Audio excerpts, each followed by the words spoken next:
ఈరోజు ఇక్కడ వాక్యం వింటున్న వాళ్ళు, నీతో దేవుడు స్పష్టంగా మాట్లాడుతున్నాడు.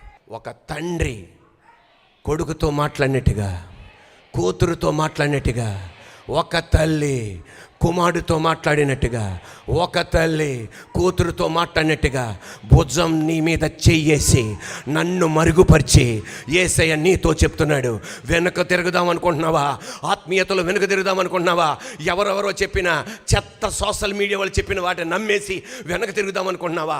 దేవుడు అనేది వెనక తిరిగే సమయం కాదు, ముందుకు వెళ్ళాలి. అన్నయ్య, నా జీవితంలో అటు వ్యాపార పరంలో సక్సెస్ అవ్వట్ల, ఆత్మీయంగా సక్సెస్ అవ్వట్ల, కుటుంబంలో సక్సెస్ అవ్వట్ల, వెనక తిరగడమే మంచిది అనిపిస్తుంది.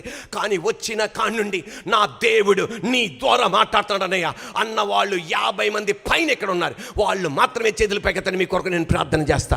టకాన్ లేచిన పడండి, వాళ్ళు అందరు కాదు, వాళ్ళు మాత్రమే లేచిన పడండి.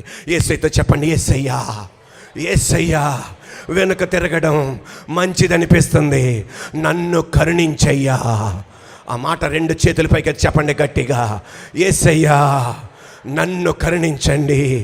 ఆ మాట వినపడాలి.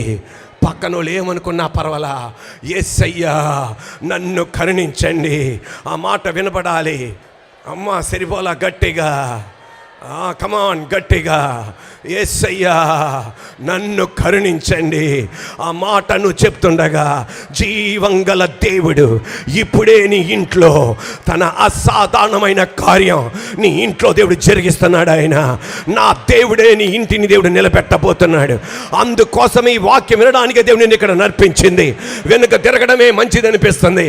నో, యేసయ్యా నన్ను కరుణించండి. ఆ మాట వినపడాలి. సరిపోలా, యేసయ్యా నన్ను కరుణించండి.